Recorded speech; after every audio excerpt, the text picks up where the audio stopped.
Hola niños y niñas, ¿cómo están? Como siempre, espero que se encuentren súper bien, que estén tranquilos en su casita con su familia, todos felices y contentos. En la clase de hoy de lenguaje vamos a hablar de los cuentos clásicos, ¿ya? Así que es la materia que nos toca en el libro y vamos a desarrollar unas actividades, ustedes una en su casa, que es cortita, y la segunda un poco más larga la vamos a hacer nosotros en conjunto en la clase del viernes. Así que tienen de aquí el viernes para hacer esta tarea que es muy cortita.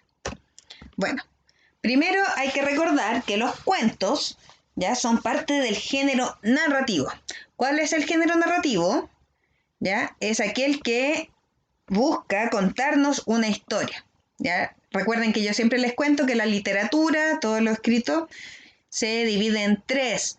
Uno es la poesía, que es el género lírico, otro es el género dramático, que tiene que ver con las obras de teatro que ya vimos, y el género narrativo, que es el que cuenta historias. Ya entonces los mitos, las leyendas, las fábulas, los libros que leemos, todos ellos son parte, perdón, del género narrativo.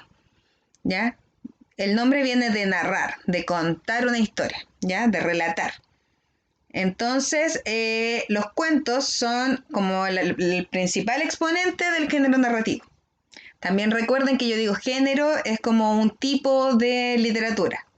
Ya como en la música existen distintos géneros como el metal, el funk, el pop, ya, la cueca, son distintos géneros musicales. En este caso, los géneros literarios son también tipos de literatura. En este caso, un tipo que se dedica a narrar, a contar historias. Entonces los cuentos son parte de este género, para que se vayan acordando. Esto lo vamos a ir viendo todos los años de aquí en adelante, ¿ya? Pero mientras antes se lo aprendan, mucho mejor. ¿Ya? Y como es parte del género narrativo, todos estos textos que son parte del género narrativo tienen 5 cosas, ¿ya? Un narrador o narradora, ya que es la voz que cuenta la historia. Ya puede ser un personaje de la historia el que lo está contando o alguien que está fuera. Por ejemplo, si yo misma estoy contando una historia y yo estoy dentro de esa historia, soy un personaje, eh, sería un personaje de la historia. Por ejemplo, yo dijera, eh, les voy a contar la historia de cuando fui al cerro y vi un ovni. Una vez, cuando estaba con mis amigos en la universidad, decidimos ir a la cordillera a acampar. Ese día nadie sabía que iba a haber algo distinto. Sin embargo, al llegar la noche, bla, bla, bla. ¿Ya? Y sigo contando. En ese caso, soy un personaje dentro de la historia. El narrador es un personaje dentro de la historia. Pero también puedo no estar dentro de la historia. Y entonces, esa misma relato podría contarlo de otra forma, diciendo, una tarde de febrero, Daniela y sus amigos decidieron ir a acampar a la cordillera. Ellos nunca habían ido a acampar antes, sin embargo, decidieron aventurarse ya que habían escuchado que en esa época del año la cordillera era muy hermosa. Nada hacía presagiar que esa tarde, esa noche, iba a cambiar sus vidas para siempre, ya que tuvieron un encuentro con alienígenas, ya, por ejemplo. Entonces, ahí son dos tipos de narradores distintos, ¿ya? Los dos están contando la historia, pero uno es un personaje y otro está fuera de la historia, solamente la está contando como si la viera de lejos, ¿ya? Entonces, todas las historias, tanto mitos, leyendas o los cuentos, tienen un narrador. ¿Ya? También tienen personajes, obviamente que son los seres que movilizan la historia. Pongo seres porque no siempre son personas, pueden ser animales, pueden ser plantas, lo que sea que uno elija, pero son lo fundamental dentro de la historia porque sin ellos no habría historia, ¿cierto? Entonces estos personajes pueden estar muy muy descritos, como con muchos detalles, contándome cómo se ven, cómo se sienten, cómo son sus personalidades, o pueden ser más simples y solamente poner el nombre o decir, sí, Daniela era baja y amable. Ah, ¿ya? O pueden detallar mucho sobre mi vida, sobre cómo es el personaje, qué siente, etcétera. Pero siempre tienen que existir estos personajes.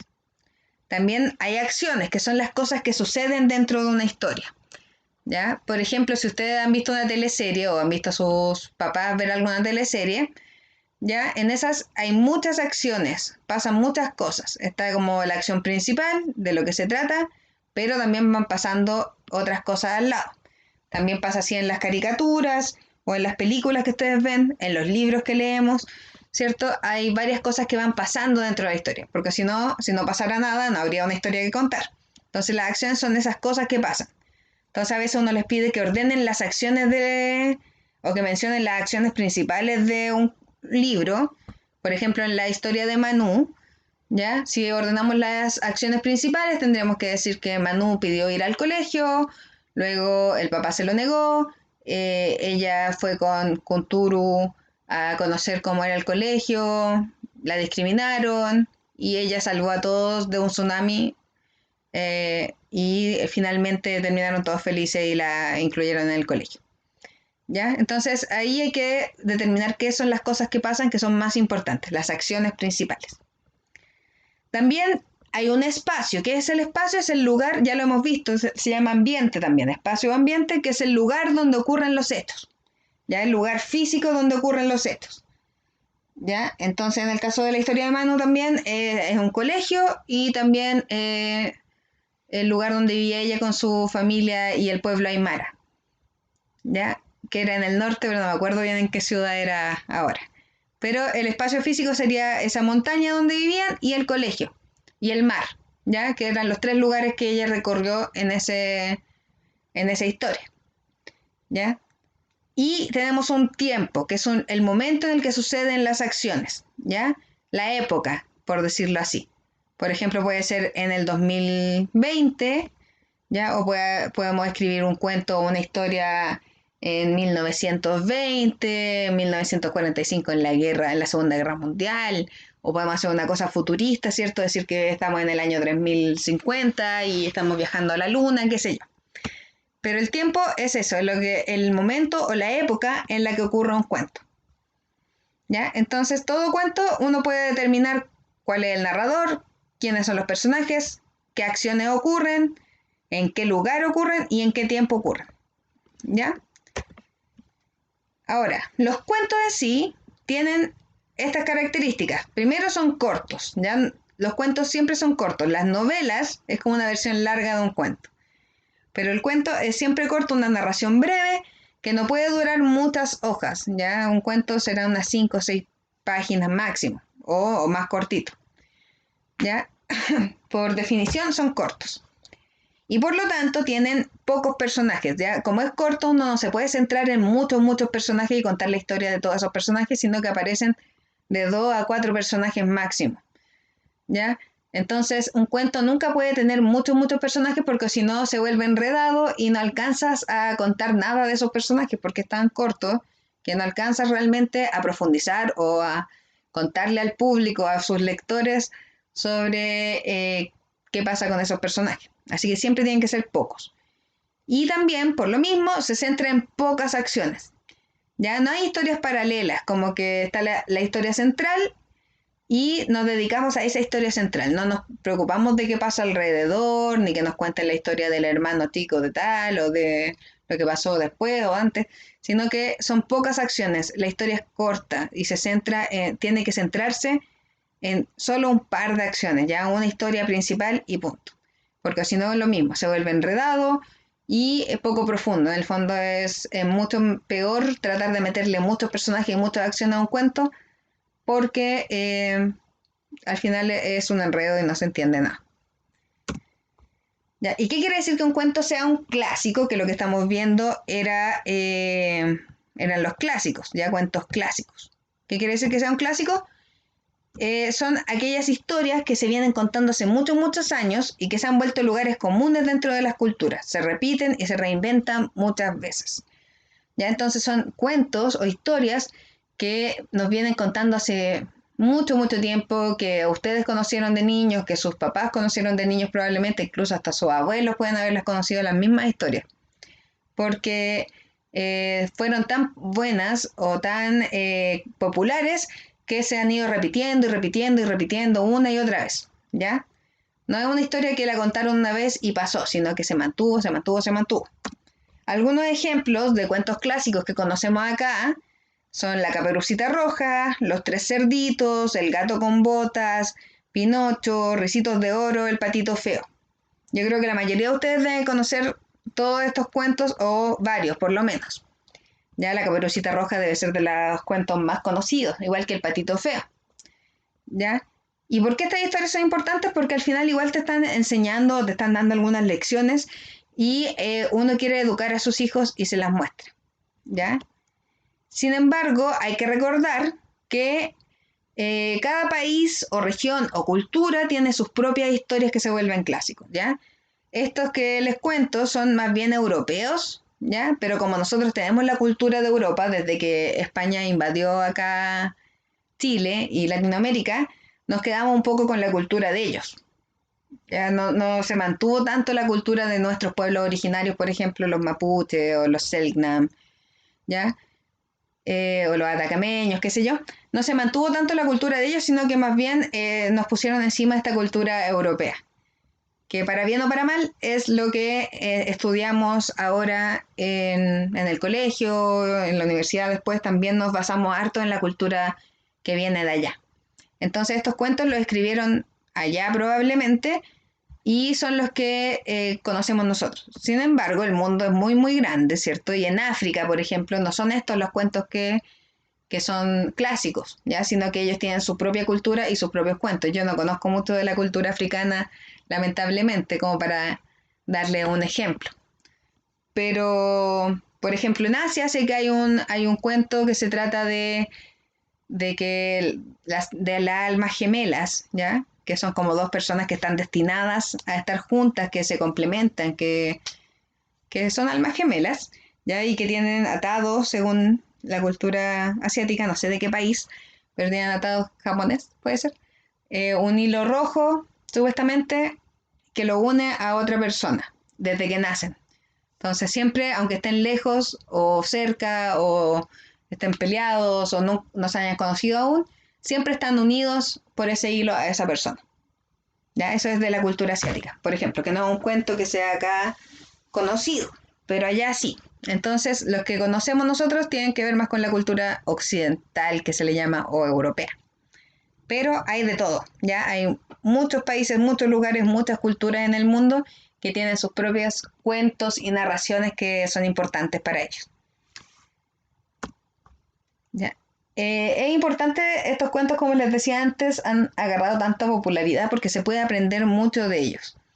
¿Ya? A partir de las acciones de los personajes, o sea, de las cosas que hacen, uno puede encontrar o observar actitudes que son deseables, o sea, que son buenas o indeseables, o sea, malas y que uno cree que son malas y que no hay que hacer, de la sociedad. Los personajes representan las cosas buenas y malas, ¿ya? Entonces uno puede aprender lo que se debe hacer y lo que no. Esto depende mucho de la época en la que fueron creados, ¿ya? Porque las cosas buenas y malas igual van variando dependiendo de la época histórica, ¿ya? Antes hay cosas que eran malas que ahora ya no se consideran tan malas. Por ejemplo, en la época de la discriminación y de la esclavitud, ¿cierto? Se asociaban muchas cosas malas con la gente de color, la gente negra, y ahora sabemos que no es así, que era pura discriminación de la época, ¿ya? Entonces, depende mucho de la época, pero sí que nos enseñan algunas cosas positivas o negativas. Aquí les puse la Caperucita Roja porque claramente ella representa la bondad, la preocupación, ser una buena nieta, ¿cierto? Ella es ingenua, es inocente y por eso confía en el lobo, pero al final se ve como una característica positiva, ya que ella confió en las personas y en los seres. En cambio, el lobo es todo lo contrario, pues él representa la actitud indeseable, el engaño, la maldad, ¿cierto? La mentira, etcétera. ¿Ya? Y lo interesante de estos clásicos es que muchas personas han escrito distintas versiones de estos cuentos, ¿ya? O sea, se pueden reinventar siempre, siempre van cambiando y mutando porque ya todos los conocemos tanto que podemos escribir nuevas versiones. Entonces, con el tiempo, tratando de observar a los personajes, por ejemplo, se puede escribir una historia que cambie el significado. Por ejemplo, la Caperucita Roja clásica, ¿cierto? La que conocemos todos, nos cuenta la historia de esta niña que es bondadosa y que quiere cuidar a su abuelita. Pero podríamos escribir una versión nueva donde quizás nos fijemos en el lobo, nos veamos su versión de los hechos, ¿ya? Y darnos cuenta de que quizás él no es tan el villano de la historia, quizás, no sé, los seres humanos habían ocupado tanto del bosque que él ya no tenía que comer, qué sé yo, podría ser, ¿ya? O que ella lo trató mal, o qué sé yo. La abuelita siempre se había burlado de él. Podría ser cualquier cosa. Eso va en la imaginación de cada uno. Pero es súper interesante como leer reinvenciones de estos cuentos porque la misma historia a veces la podemos ver desde dos puntos de vista distintos. Porque claro, si nos fijamos solamente en nuestro punto de vista siempre tenemos razón, pero a veces vale mucho la pena mirar el otro lado, lo que piensa la otra persona y darnos cuenta que hay más en la historia de lo que uno creía.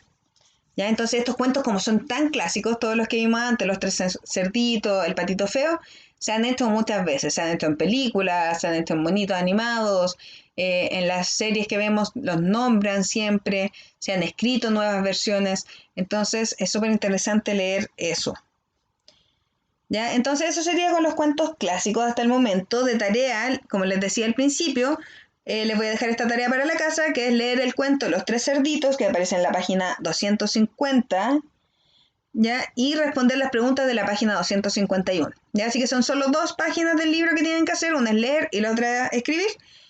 Y luego en la clase del viernes que hagamos juntos vamos a leer una nueva versión de Los Tres Cerditos, ¿ya? Pero tienen que leer la primera para ya tener clara la historia y después vamos a ver esta reescritura o reinvención del cuento Los Tres Cerditos que se llama La verdadera historia de los tres cerditos. Pero eso la vamos a hacer en conjunto entonces el viernes, para que tengan su libro a mano, recuerden tenerlo a mano para no perder tiempo yéndolo a buscar. Ya chiquillos, así que eso, que espero que estén muy bien, les mando un gran abrazo y nos vemos el viernes. Un abrazo.